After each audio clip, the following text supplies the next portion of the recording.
It blows my mind. If anyone ever got this, that would be a huge success. Russell is the co-founder of ClickFunnels, which grew to over 100,000 users without $1 of outside funding. Movement comes when the guide comes in and basically says, this doesn't work anymore, it's over, like here's the new thing. And that's what gets people to move and to mobilize, there's something new. Russell Brunson spent years studying every major movement in history, religion, politics, and corporate. 5,000 of them show up to his live events every year, some with his logo tattooed on their arm. Every single one of the movements, they all have three core things that were essential for the movement to actually happen. The first is there's a person, a guide, and I call this like the attractive character. Number two, the guide offered people what I call new opportunity. And the third thing is, yeah, I love that. In this episode, Russell walks through the framework that he used to build the movement that makes people stop thinking of themselves as customers and start thinking of themselves as part of something bigger.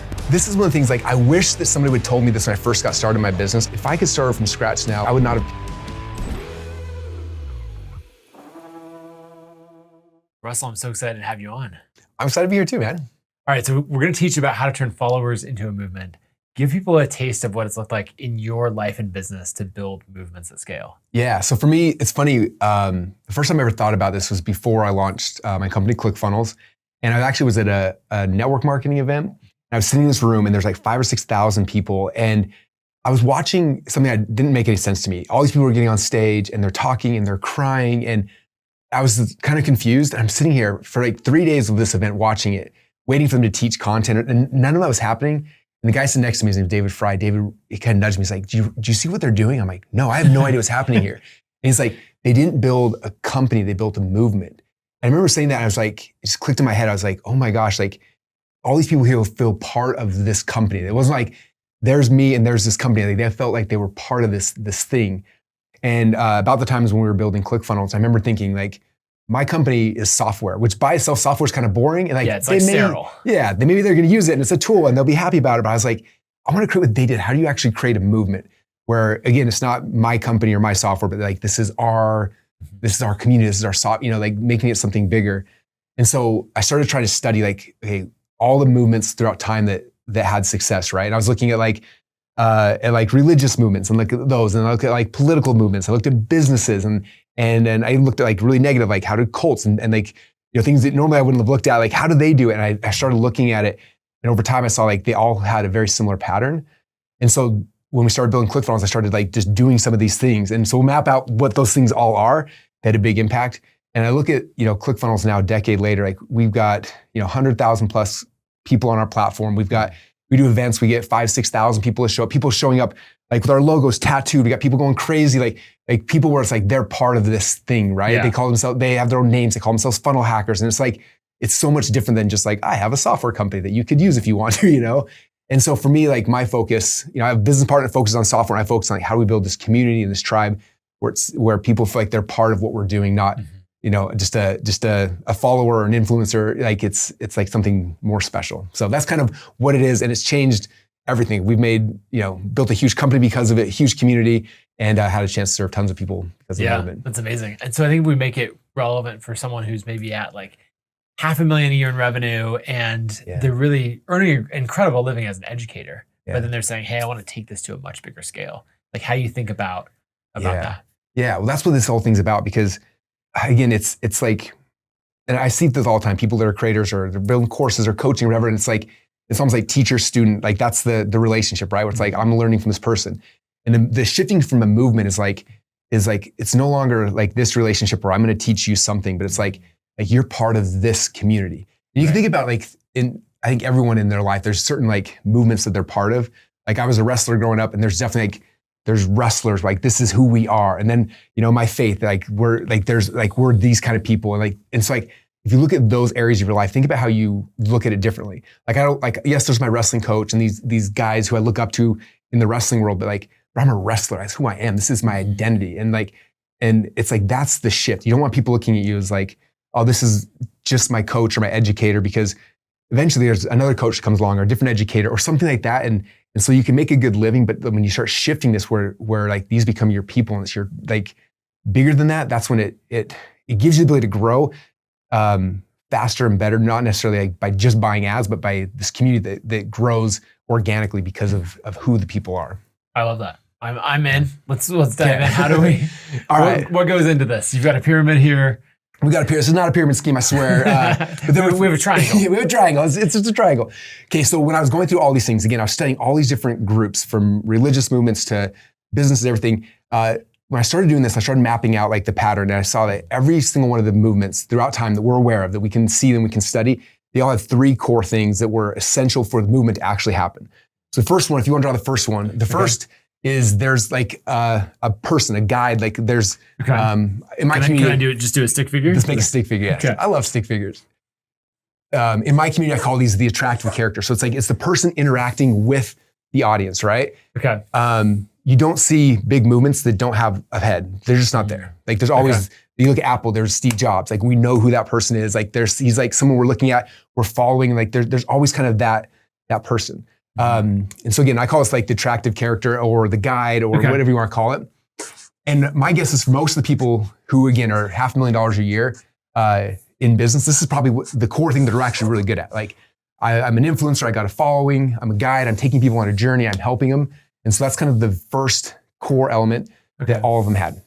And again, think about religious movements. Like every major religion, there's a person. You got Christ, you got Muhammad, you got whatever it is. That there's always somebody that's at the front of it. Business the same way, culture the same way. Like there's always a guide. It's like it's a universal thing. Yeah, and you just accept it. And it's for humans because it's like we connect with somebody.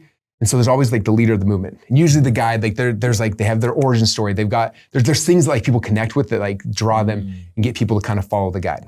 Okay. So that's the first one. Number two, the next thing that every single mass movement offered is they didn't offer, a lot of people create offers to people and they create what we call an improvement offer. Like, I'm going to help you be better or faster or stronger.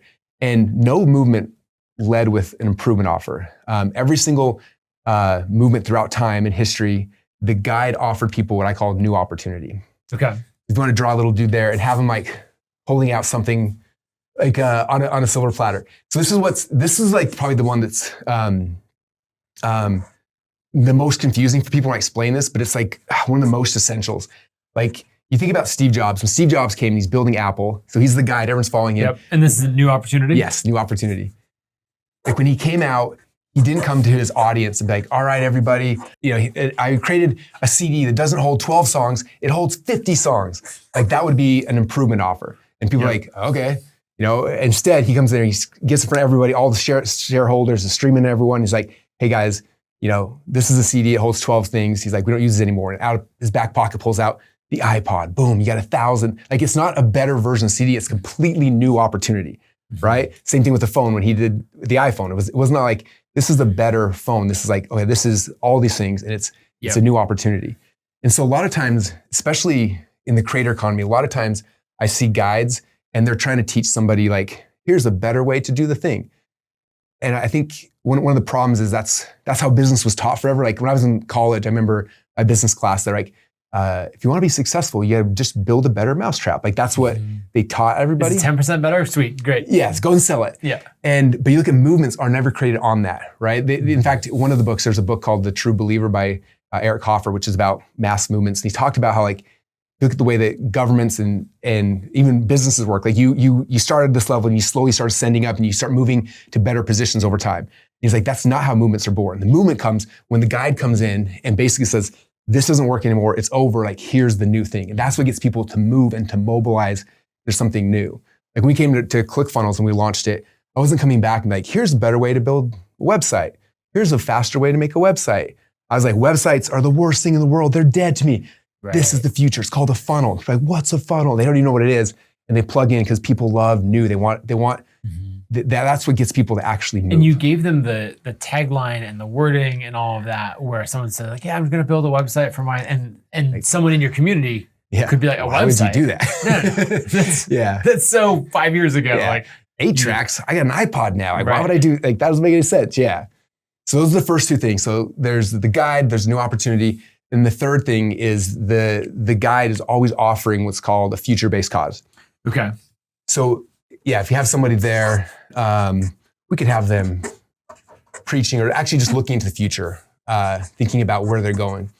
So it's interesting, when I was writing this, this is a couple political elections ago when I first started studying this. I remember I was writing this and I was trying to I had identified the future-based cause and I was trying to think what's some examples I can share. And at the time, I was working on this on my computer and my TV was on the side, but the sound was all the way down and it was during the elections. And I'm not a political person, so I'm not trying to get political, but I looked over and it was Hillary and Trump were the two on the thing and no sound was on, but I'm looking at it and I was really interesting. So I look over and I see the campaign slogan signs behind their heads during the debate. And I look at it and Hillary's was very present based. I think it was I'm with her, or there's a couple things like that. I was interesting. That's a very present based thing. And then I looked at Trump's and it was whatever, the Make America, whatever. It's a future based cause. Yeah. I was I wonder if this holds true backwards in time. So I went to Wikipedia. I was presidential elections from the history of time. And so I went back and I started going and I was looking at that. I looked at Obama.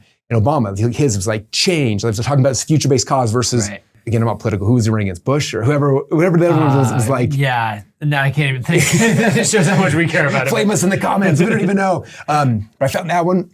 I went back every single election back to the year I was born, 1980. And every single one, it was crazy. I had the campaign slogans and the winner 100% of the time ran on a future-based cause and the loser always had a present-based cause. And so if you're coming to your audience in your movement, you're hey, things are awesome here. It's going to be great. That does not get people to move.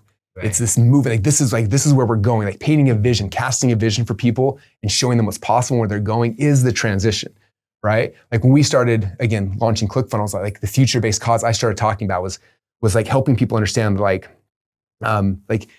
they are in their life, we're trying to get you over here. That was you're one funnel away. Yeah, you're one funnel away was the thing where it's this is future-based cause. You're one funnel away. We come over here, and it gives people hope of something new. Because hope is what gets people, again, to move. Mm-hmm. And so when you have a business that incorporates these things, and my guess is for most people, they're probably doing at least one. Yeah. But most are here, maybe one and two. But when you have all three of them, that's the thing that creates actual movement where people are I'm going to leave the thing I'm doing now because I want to be part of this. There's a clear vision of what this looks like. This is completely new. And this is the person I trust to take me on that journey. And those are the things that have all the things. So you can think about, again, if you think about any political movement, religious movement, whatever it is, you'll see them. For Christians, you think the guide, you've got Jesus Christ, new opportunity, right? He's the law of Moses is dead. Here's the new law. Boom. Your future-based cause. That's all that faith is, right? Just future-based cause. But then you can look at really, really bad versions of this, right?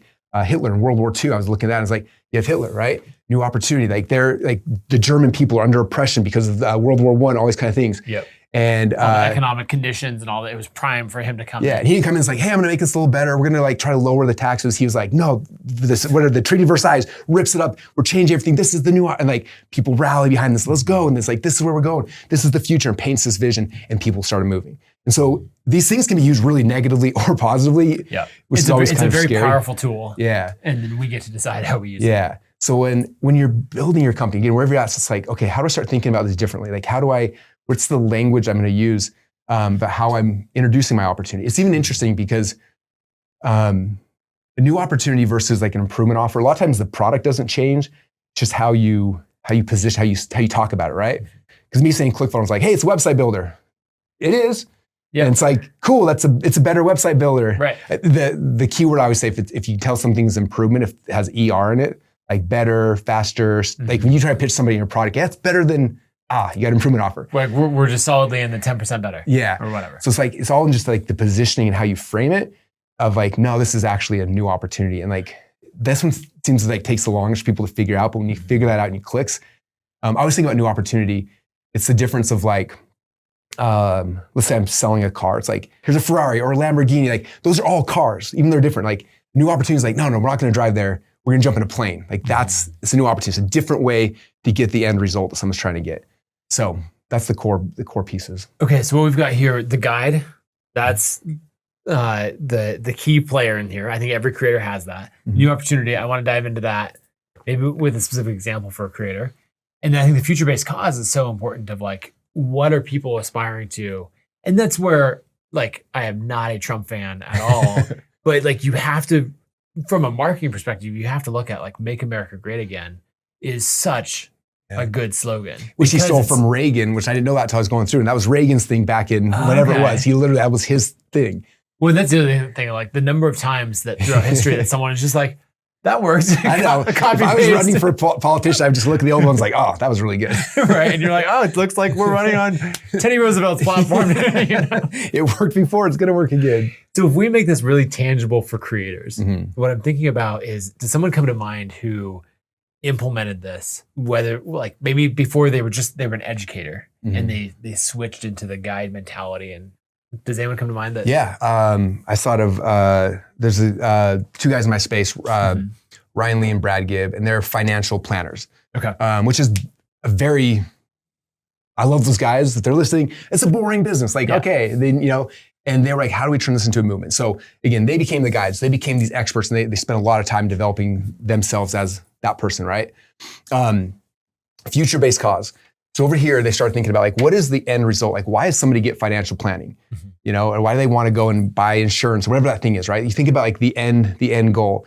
And a lot of people think, well, it's for stability, or it's because if they, whatever their thing might be, right? And they spend a lot of time on this, and finally they realize this, like the people of their customers who were putting money into their thing, what they actually wanted to do is they wanted to be free. Like they were very much like security driven. They wanted to have freedom. Like freedom was the core value that people had. So they built this whole future-based cause. It was like rise up and live free. So it wasn't like invest some money with us and whatever. It's like, no, invest some money, within 10 years, you will be free. Like that's the future-based cause. So we're gonna rise up, you're gonna become free, free from finances, from all that kind of stuff in 10 years or less. And so that became this future-based cause. So then they're like, you should invest with us. They're coming in saying, hey guys, you come with us. We're gonna build a plan. Within 10 years, the shackles are gone. Future-based cause, this is where we're going, right? And people were so excited because it's like, I can see that. Something that I'm noticing is these future-based causes tend to go abstract. Like as an educator, we're like, here's the concrete. Here's the step-by-step. Right, and rise up and live free, you're like, that could be about all kinds of things. Yeah. But so long as you like within finance, it makes perfect sense. Yeah. Right? And usually it's interesting because like a lot of times you'll find this based on the value of the guide. Like what I found is true at least for me and most people I work with is like, whoever the guide is, like the values you have that are kind of out there are the reasons why people are attracted to you, right? And so I think a lot of the times when you focus on like what are the values of the guide, those your followers are going to follow you for the same values, right? Like people that follow me, they follow me because they like my business ideas, like the fact that I'm a family person, they like that I'm married, they like that I'm that I follow my faith. Like they follow based on similar values. So figure out what's the value that people are following me for, and then based on that, usually the future-based cost comes out of the value. Right? It's like, this is the thing that means the most to me. Like for me, freedom wasn't my number one value. That's not why I'm in business. Otherwise I would have retired a decade ago. Like for me, it's creation. Like I love, like I feel like what I do is a calling from God. And so I tell people that. So a lot of my future-based cause is I'm explaining to people like, if you're drawn to this conversation, like I believe it's a calling from God. And he wants you to change people's lives. You've been called to serve this group of people over here. And that's what you got to do. So like, that's what I believe for myself. I share that, and then that's why people come to me because they're like, I feel the same way. Like I feel this weird pull where I don't know if I want to be in business, but I know I need to help these people, and so I feel like it's a calling. And so I share that future-based cause with people. That's what connects them with me because it's a shared value I have with them, and I can build the future-based cause based on that. So running, I love that, and I wrote down origin story as well because you'd mentioned that. Right, it ties in. Who are you? Like, don't try to become someone else. Yeah. Find those core attributes, your values, your origin story, all of that. Yeah. And you might choose things to amplify or say like, oh, actually, that's a good part of it. I should tell people that. I should tell more people this more often. Yeah. Now, if we take the example of financial planners, how would you frame the new opportunity within that? Cool. So like, if you look at core finance, like what financial planners are doing, they're all selling the same thing, right? It's like, for the most part, it's like, here's insurance. Like, this is what it is. So like when you go like, hey, we have insurance, and like I have everyone of my friends who does insurance pitches me out when I see them. So they're all like, oh, well, our company's better. We've been around for 150 years and blah, blah, blah. Oh, my company's better because we're newer and we can, like that's all the things that they're always fighting. Yeah, incremental. But the reality is like, I couldn't care if your company's been around for 150 years and whatever, even though like that's the thing they're driving down on. So look at Brad and Ryan when they built their future-based cause, they never talk about insurance. Like I didn't even know, like I invested all my money with them. And so what they brought to me was a vehicle that got the future-based cause. Like, hey, we have a process and a system. And they kind of explained it, but I didn't even want to know it. I wanted this, right? Yeah. And so they came in and said, this is the way we do it. And there's a process. And so they have like they had their system and their whatever, but I don't remember off the top of my head exactly what they called it, right. But that's what it was. And when you look at like the mechanic, you open it up, it's like, okay, you're going to invest in insurance. And then from there, we're pulling money out and we're going to put it into real estate. And then there's this whole like, their unique mechanism they went and created, right? And they had a unique name for it, a unique framework and that kind of stuff. And so that was new opportunities. Like you can invest in insurance with every other financial planner, or with us, you get they're going to kill me watching this. Like I can't remember the name at the top of my head, but it's something that they package unique. Yep. And yes, insurance is a piece of it, but it's a whole process, it's a whole step-by-step thing that walks them through everything, right? Where it's different, it's unique, it's not the same thing everybody else is doing. Hey, so I got a comment the other day, which was, what do you actually do? They'd been listening to the show for a while, been enjoying the content about growing a creator business, but didn't understand what I do. And they thought, maybe you're a full-time podcaster. They didn't realize that this is the side hustle. My main thing is building Kit. Kit is an email marketing platform for creators. I think one of the groups that should really pay attention to and start using Kit is anyone who's grown a lot on social, but doesn't own that audience. Kit is built for the creators who mean business. So those are the people who have gotten a bunch of attention on social and then turned it into a sustainable business with a diversified revenue stream, automations, a team, and more. So if that's you, or you want to become that type of creator, go check out kit.com and learn what we can do for you. I think the big thing that stands out to me is that it's not incremental. Yeah. And so I think it's a great call out when you're putting your offer together of looking for the ER, right? Better, faster, stronger, whatever. Yeah.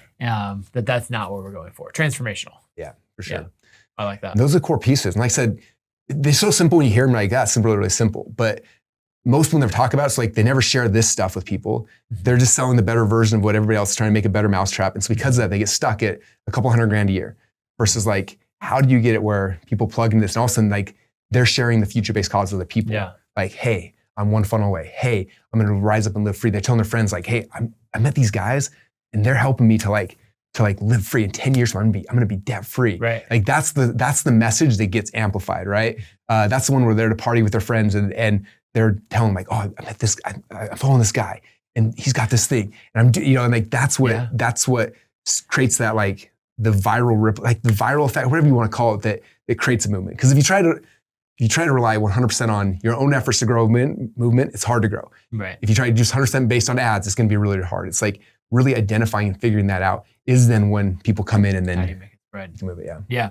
And it's one of those things that like your ultimate product has to be good. 100%. Right? And we have to be creating a transformation in people. But there's so many things, like there's so many fundamentals in life that you have to get right that you can help people with any one part of this. Like, whether it's their finances, their fitness, relationships, any of those things. Like you can get them into a pretty incredible future-based state that they would love to tell all their friends about. Yeah. And you just have to package it correctly. And then especially when they start getting some success with the product you're offering them, and then people are like, what are you doing? Like, well, versus like, oh, I have this, I'm doing financial planning. Like, oh, I know what a financial planner is, and it just dies. Versus like, I'm 3 years in, I'm going to be 10 years, I'm going to be debt free. Like, how did you do that? Tell me how you did it. Well, I got this guy, boom, and brings them in.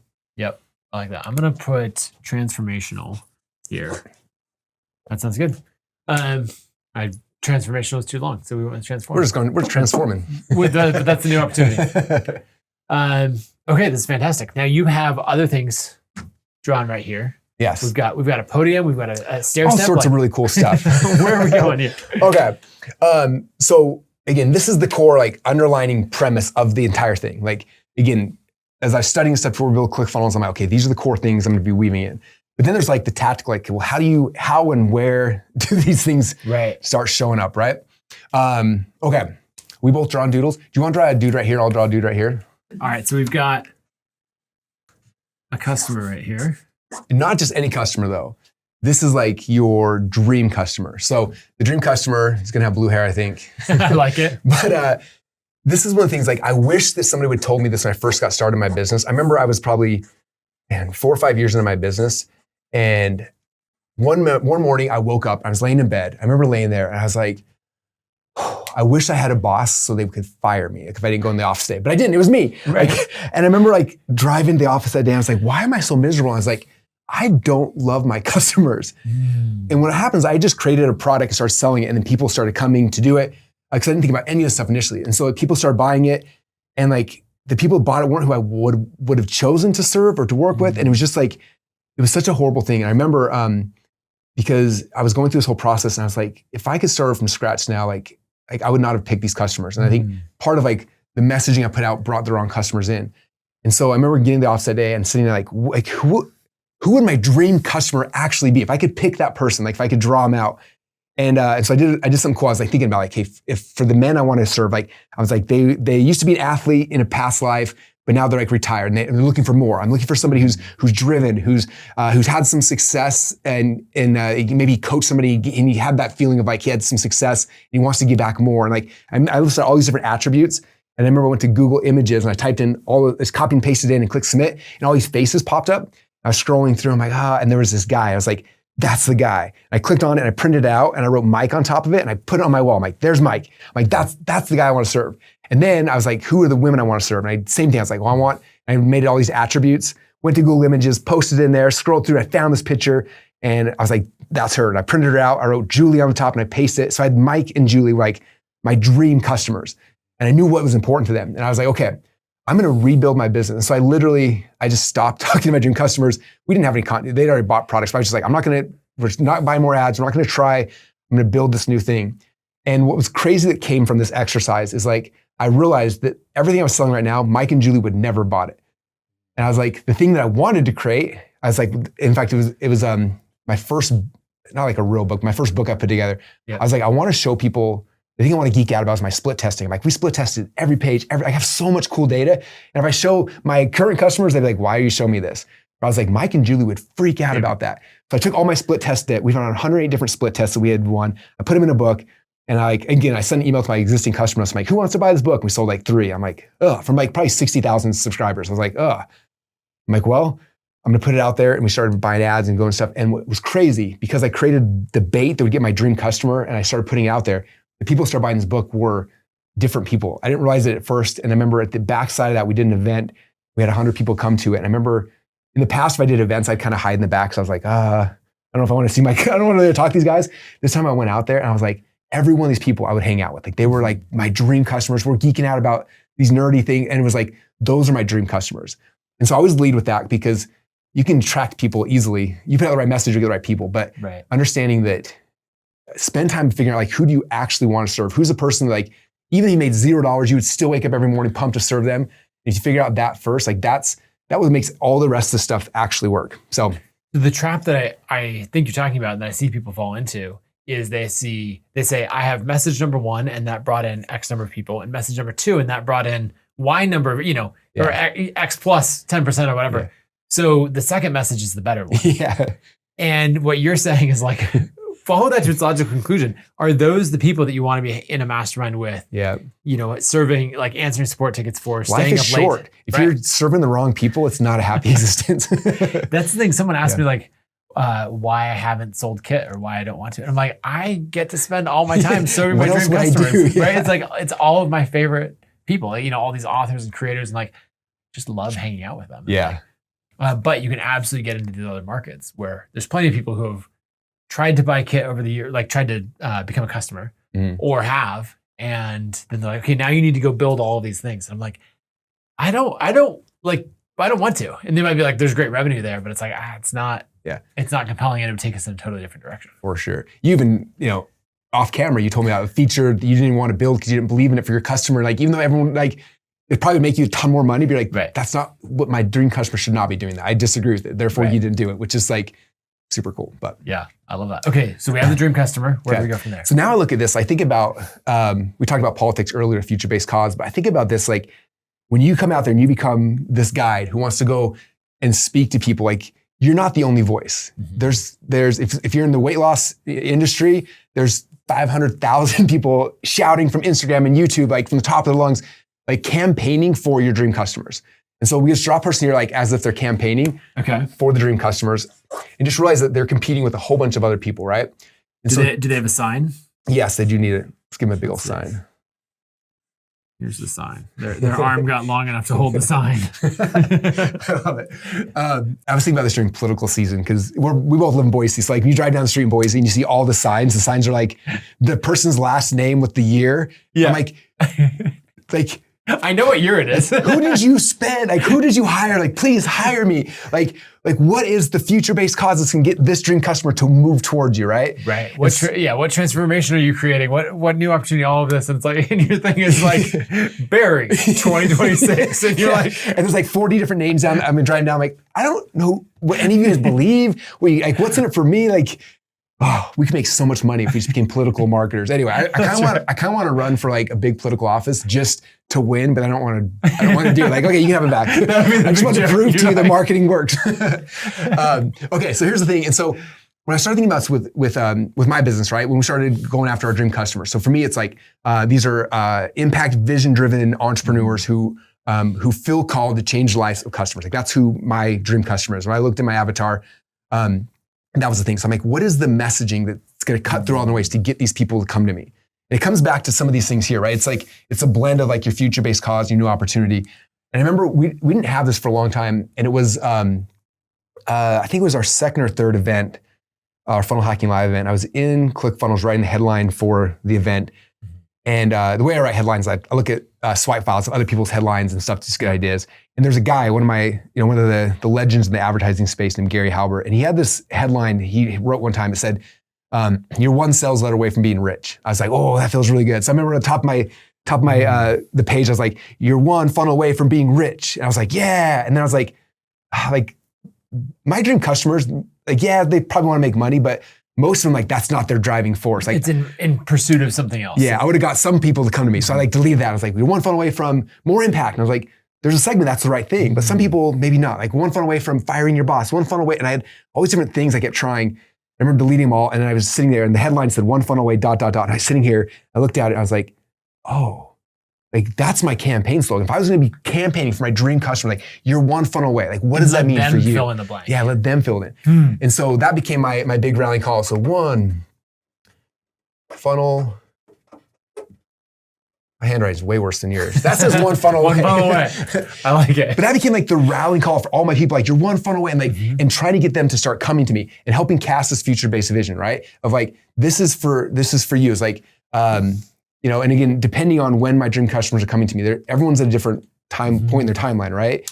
You probably the same thing with Kit. People come in, I don't have any newsletter. Right. It's like there's a different message for them. So it's like you're one funnel away from freedom, from whatever your thing is. But then other people who've got a bigger business, like there's a different thing. And so how do I break through $1 million in revenue? And it's like, well, you're one funnel away. Right. And so for me, like this became the rallying call. But if you looked at my social when we first came out, like it was me telling my one funnel away stories. I was like, I remember when I was broke and I tried this and this and this, and then this potato gun DVD. This was the first one I put together that worked. And I made some money, like that was my first one.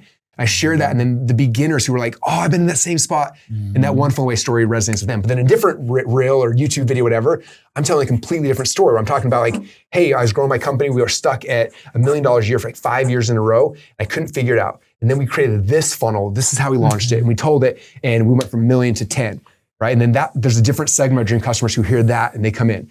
Other ones talk about impact. Ones where like I was able to like be at every one of my kids' wrestling matches because I evergreened to funnel. Right. And I was one funnel away from spending time with my kids and never missing a single practice. And then like, so it's just like every variation of like how this lived out in my life as the guide, and then sharing those stories over and over consistently. We're just grabbing different segments, these dream customers, like that's the vision. That's the future that I want to be part of for myself. Yeah, that makes perfect sense. And then you end up with almost endless stories. Yeah. Because you can tell all of your stories. And then as you create transformations in people, you can tell their stories. Yeah.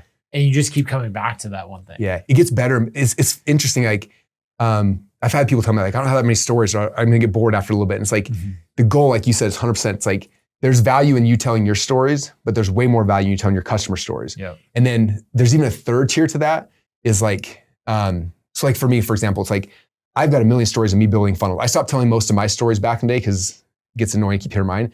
We had so many students, so I started sharing those, like you said.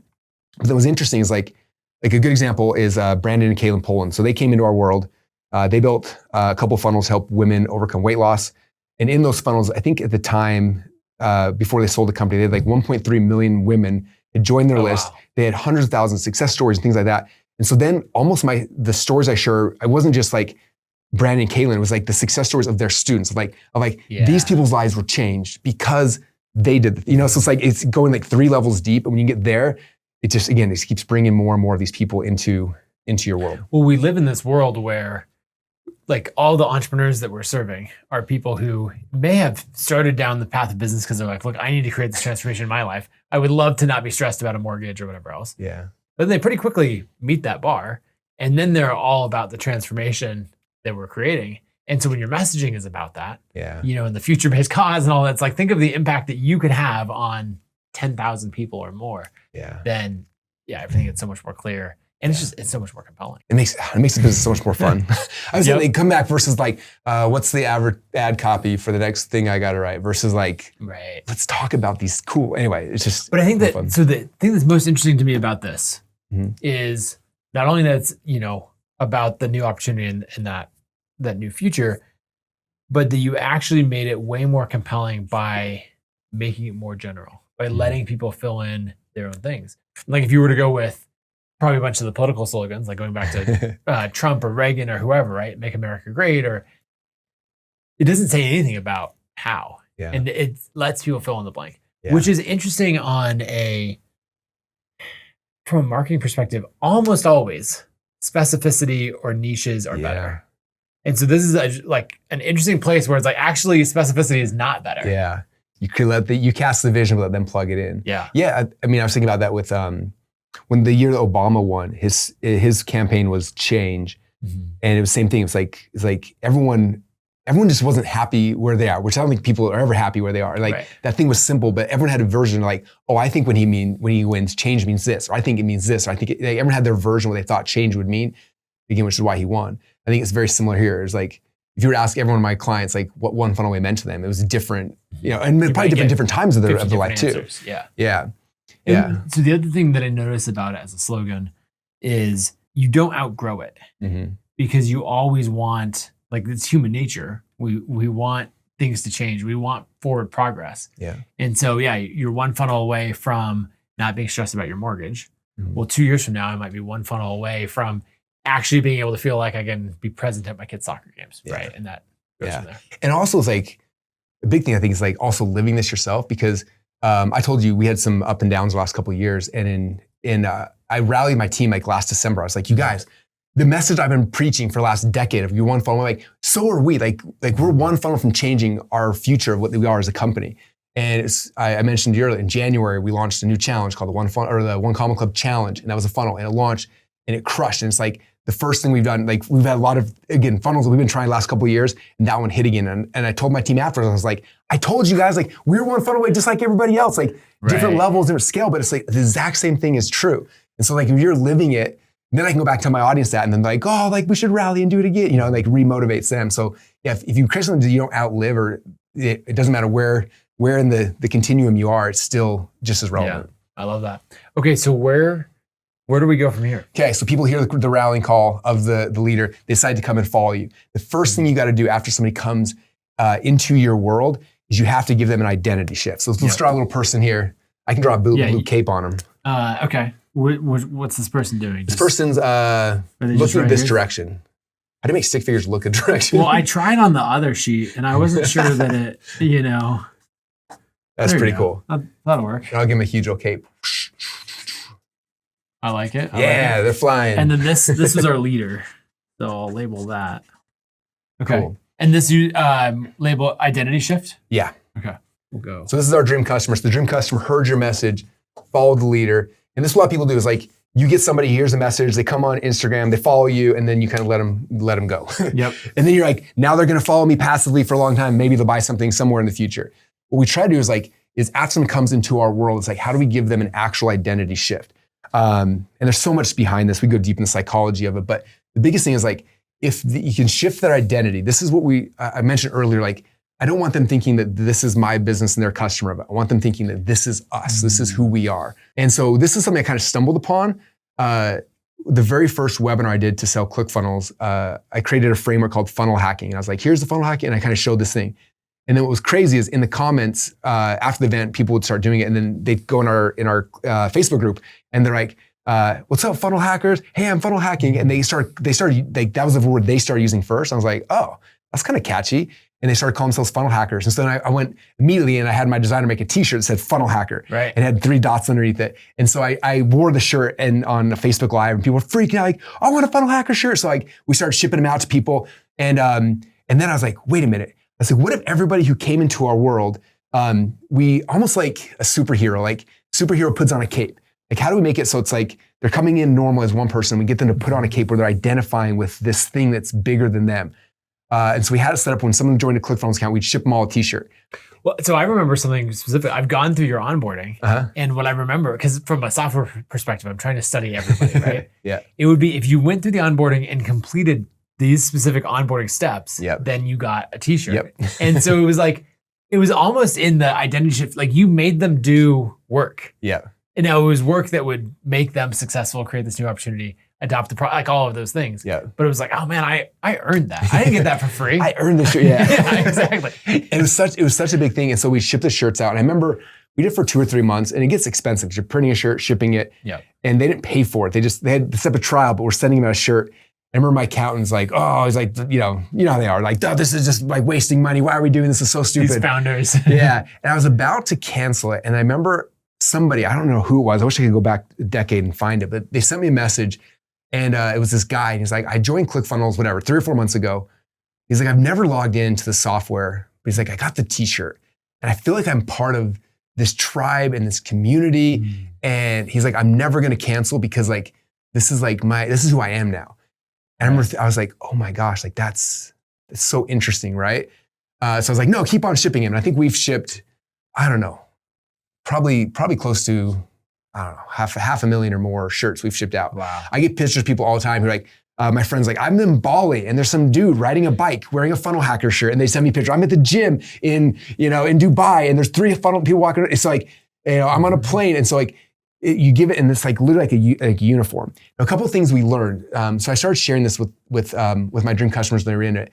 And one of the first people who did it was Brandon K in Poland. And so they shifted the name of their company because of this. Because they're like, their company at the time is called Tool Time Trainers. That was her last name. And she's like, no, that's not an identity. That's me. That's a business about me. She's like, if I'm trying to get like people, I got to change it. So they changed it to Lady Boss. And then they made shirts, and they tried a bunch. They made a lot of money selling swag and merch and stuff. But one of the things they found that I had done not knowing, because my shirt said funnel hacker, and they tried a whole bunch of ones, and the ones that just said Lady Boss were the best. And they said the reason why is because it's an I am statement. I am a funnel hacker. I am a lady boss. And so if you can have something like that where like it's the self-identify, like this is who I am. That worked better than some fancy quote or some funny thing or just a brand. Logo, yeah, if I had ClickFunnels, like I am ClickFunnels is them. Whereas right. I'm a funnel hacker. This beyond. I happen to use the software, but this is who I am. This is the thing. So I'm thinking about like what we've done with Kit that has worked the best in shirts or things like that. We've put like values statements on there. 2 that we've done a lot of is like create every day and teach everything you know. Mm-hmm. And those people wear all the time and they love and all that.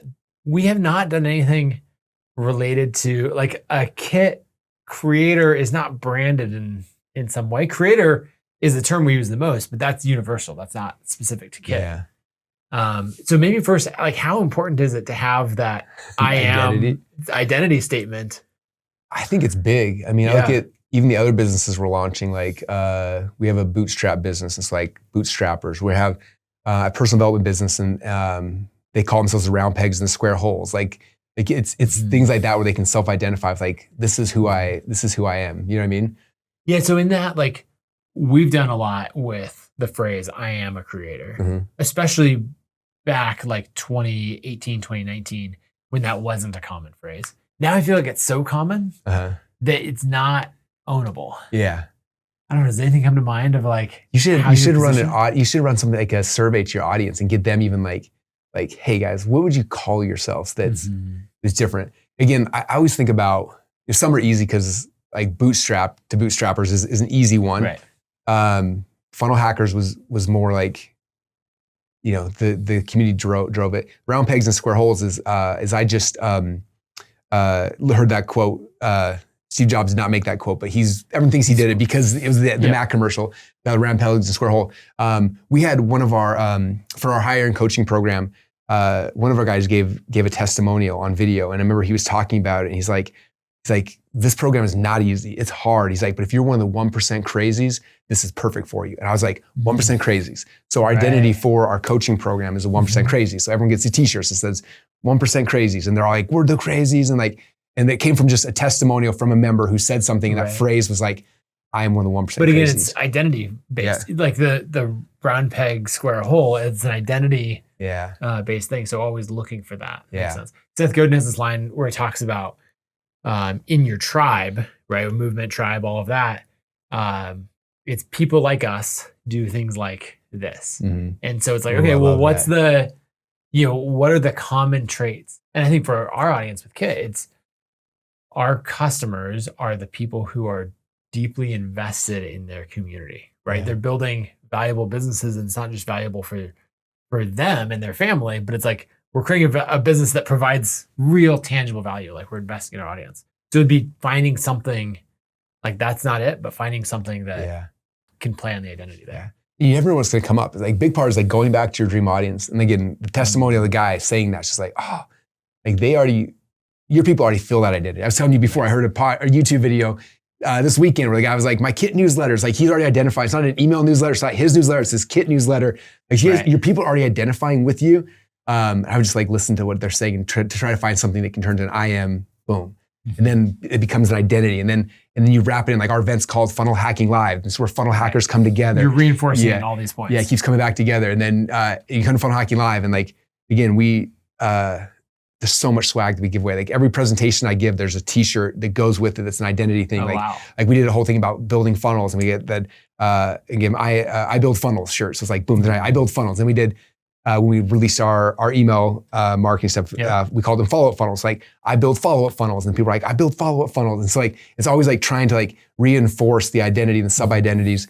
And then in my mind, it's like they're superheroes. They go home and like, they're in their normal day thing. And then when they go build on a computer, they go to the closet, put a funnel hacker shirt on, and sit down like, now my superpower's on, now I can build a funnel. The shirt's on, noise canceling headphones on. Everything's different now.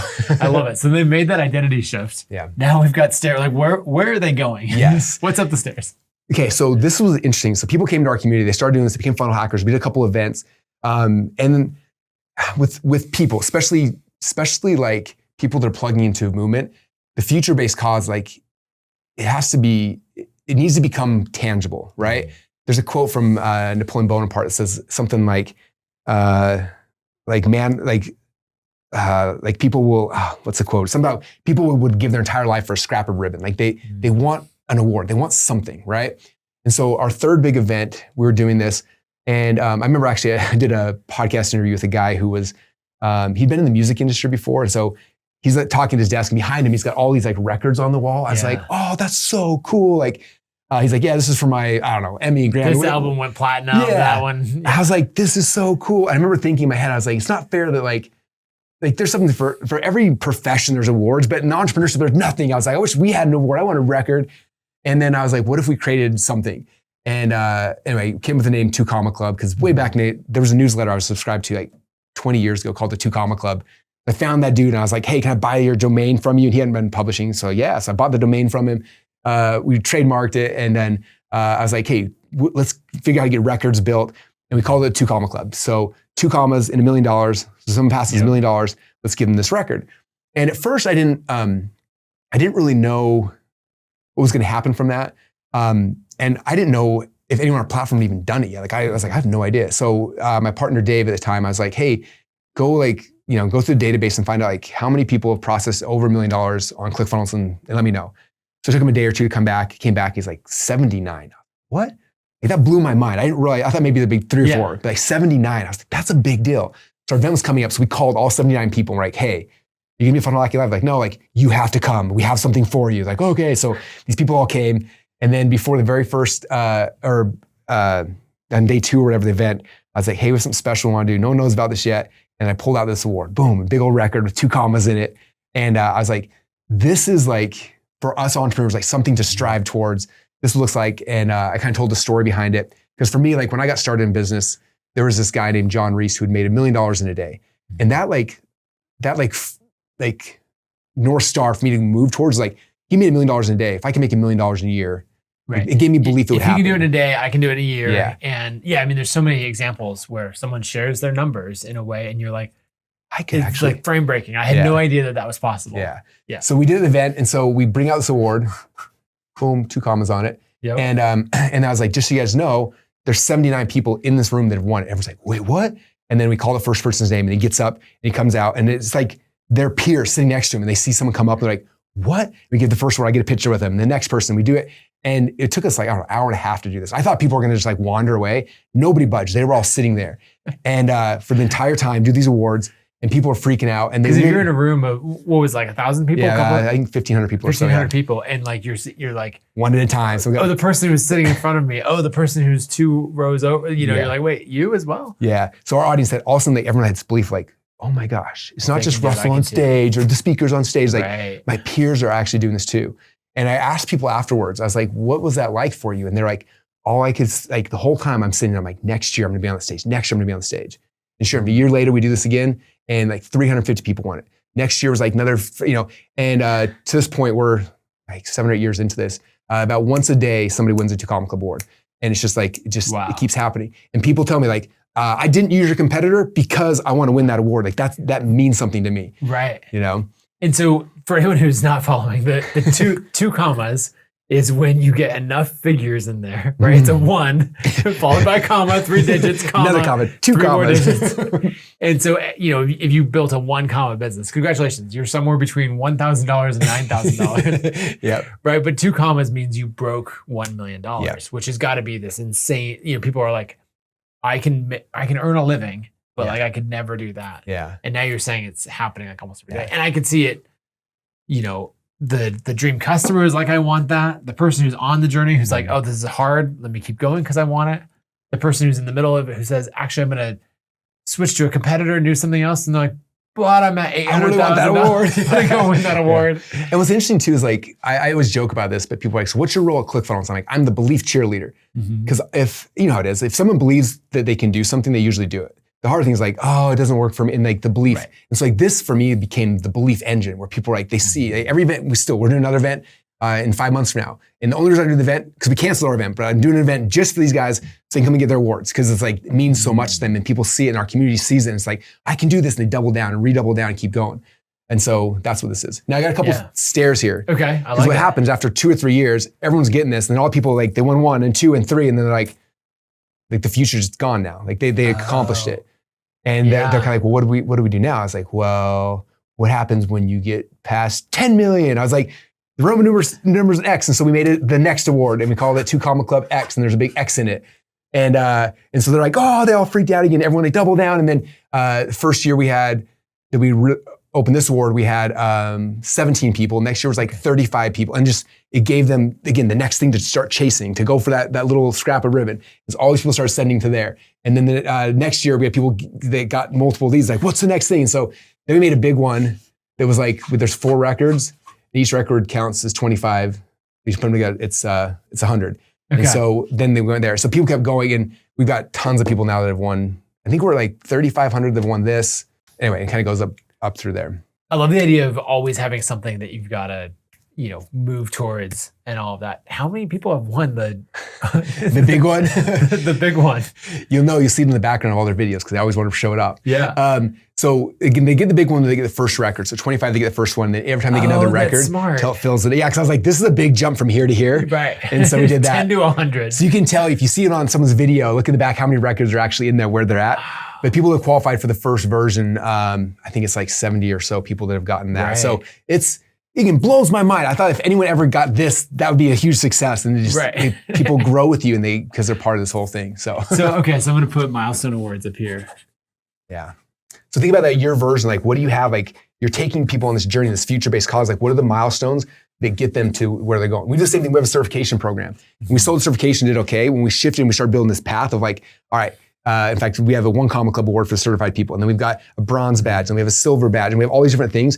And it's what moves people through. It's the fundamentals of every video game, all of this. Right? What you're saying here, you're like all of politics, all of video games. All of it works. We just blended into our creator business, and hey, it worked really well. It works really well. Okay. Yeah. All right. I want you to draw a big arrow here because I'm sure a lot of you guys have probably studied the hero's journey. Like, I love it. I'm obsessed with it. And what's interesting, the hero's journey is great. And there's a journey the hero's always on, right? Which is the journey of achievement. They're trying to achieve something. So this is like in any movie, we always know the hero's trying to achieve something. Like Frodo's trying to get to Mordor to throw the ring in. Rocky Balboa is trying to win the world. Like there's always, this is the journey that everyone's aware of, right? But the reason why people, like the characters that are the best, it's not this hero. My friend Michael Haig wrote a book called The Hero's Two Journeys. He's a Hollywood producer and scriptwriter. And he said that the magic in a script is not the hero of achievement. Everyone knows that's happening, but the second one is the more important journey, which is called the hero of the journey of transformation. Who does the person become along the way? And so if we draw another arrow down here, because this is like, everyone's trying to get this, trying to make a bunch of money, they're trying to win the awards, and like, that's good. That's the achievement that people want, especially, your dream customers want to move towards those things. But ideally over time, you're trying to make somebody become. So I'd say journey of transformation. And it was interesting because as we started getting people going from 1 comma to 2 comma to 2 comma club C, like these different awards, it was actually Alex Hormozi, you guys probably know him, one of the biggest creators on the world. He'd won all these things, and then he's like, well, what's next? And I was like, I don't really know. And he's like, you know what I would want? I'm like, what? He's like, I want to give $1 million to charity. He's like, do you have an award for that? I was like, I will before our next event. And so we created an award. We call it the 2 Heart Award. And so there's 2 hearts in it. And it's for somebody who's donated $1 million to charity. So him and Alex and Layla were the first ones to win that. And I think we've had 8 people have done that now. So our audience now, like, yes, they're trying to do this, but also at the same time, we're like trying to make them givers and along the way. And it's cool because this is my favorite award at the event, because you see people come up and it's just like, wow, that person, they achieved something, but they're a great person giving back. That brings it back to the movement, right, that you're trying to create. Yeah. Because then this is all about status. It's all about, this, that dream customer and all that. But then you're saying, like, look, it's ultimately about impact. And so let's systematize that transformation, the impact that we're having long term. Yeah. This is like, again, what creates this? It's this foundation. And then it's like thinking about this process, like, who's your dream customer? What am I going to say to get them into my world, right? And then from there, I can give them an identity shift so they're going to stay with me, they're going to be part of this. And then what are they trying to achieve in this future-based cause? Let me make these milestones so that they know if they're succeeding or not, right? Right. And then they see people around them succeeding. Yeah, giving them belief of it. But then help them understand, like, I couldn't care less if you want any of these. What I care is that you become this kind of person. Even if you don't have the money, like, I want you, like, this when all said and done, you create that, which again comes back to future-based cause, and like just all these things, and it makes people stick so much better than just, here's how to make some money, or here's how to lose some weight, or whatever it might be. Yeah. So I'm thinking about this, and we've talked about doing milestone awards at Kit for a long time. We've never like pulled the trigger on figuring out exactly what totally should. What to incentivize and all of that. Are there other companies that you've seen do something similar to this, like, so that we can give like another example? Tons of my clients now. Tons of your clients, as you teach this. The company that makes that, about stocking them, because there's so many people making records and things like that. Rehab, they do this, right? They're bringing these things to pull people through. Right. You think about this your coin, you think about it with donations, like charities. A lot of times you come to charity and like, oh, he's a gold donor, he's a silver donor. He's like, gives people status as they're moving through things, like a lot of these legacy companies have been around a long time. You look at them and they've got some version that's built into what they're actually doing. And then I guess simple examples would be like YouTube, they're past 100,000 subscribers, there's your plaque, 1 million, and then 10 million. Yep. And again, it's a status thing, right? You'll see it in their ads. It's on the wall everywhere. They're just like, should you trust me that I know what I'm doing? The plaque says so. Yeah, exactly. Shopify does it with, I believe, number of orders. And so if you pass 100,000 orders or 1 million, you guys can do subscribers easy. You can do somebody, Subscribers is a little hard because it's like you want people to clean your list at the same time. That's a good point. Yeah, that's a great point, actually. Yeah. But like an example, our commerce product has good adoption, but it could be way better. And so if you did a whole campaign to get people to sell through Kit Commerce, then incentivize that. Yeah. And you can incentivize it monetarily, or you can incentivize it with status. And going back to the Napoleon quote, like they might care more about the little ribbon. 100% they do. Yeah. That's amazing. Okay, as we zoom out, is there anything else in here that's really important or that you're, want to hit home? I think, and this comes back to like the future-based cause I share with my people, like if you're happy just selling stuff and having transactions, that's great. And like you can build an amazing life on that. But like for me, like that's what my business was for a long time, until it was like, I felt like this role wasn't just a role, like it was a calling. Like I believe that for every person on this planet, especially ones who are drawn into this whole world of like entrepreneurship and business building, like that feeling that makes you want to do this, I think is a calling. I believe it's from God. You can believe whatever you want. And the calling is not for you to make money. God doesn't care about any of this. What he cares about is that there's a group of people that you, with your information and your stuff, you can change those people's lives. And when I actually believe that, like I've been called to change these people's lives through the stuff I'm doing, that's what made this fun, as opposed to like, because this is work. This is not like an easy transaction. They buy, they leave. Like we're building community, we're doing events, we're doing like, this is all consuming, right? To create a movement. Like this is not just like a part-time thing. And so if you want to go all in, and it comes back to like, do you believe this is something bigger than just yourself? If so, like it's worth putting the time into, because like the transformation, the people, like what happens in this journey for you as the leader, as the guide, is insane. And the people's lives you get change is second to none. But it comes back to like, if you're doing just for the money, you're going to stop somewhere because it's too hard. Yeah. But if you're doing it because like you really feel called to do this and you want to change the lives and the world for the group of people you've been called to serve, like this is the path to do it at a level that I think is the highest level we can do. Yeah, that's amazing. You have so many great frameworks. Thanks for coming and teaching this one. Yeah, where should people go if they want to follow more of your content, learn more of your frameworks, use ClickFunnels, all of that? Well, if you want, I wrote a book. Expert Secrets is that book that goes deep in this. So you can find the book on Amazon or expertsecrets.com. If you want to go really, really deep in just this and really understand it, see tons of examples. Other than that, just follow me on Instagram or wherever on Russell Brunson, and that's where I'm at. Sounds good. Thank you. Yeah, thanks, man. If you enjoyed this episode, you'll want to watch episode 82 with Dan Martell. So Russell gave you the framework for building a movement once people are in your world. Dan picks up on that piece that comes before it, how to build a personal brand strong enough to get them there in the first place. He grew a $100 million business by treating that brand as a deliberate system. And the way he thinks about the guide role maps directly onto what Russell laid out here. That's episode 82, Dan Martell. Like the video if you enjoyed it, hit subscribe on YouTube or wherever you're listening, and I'll see you next week.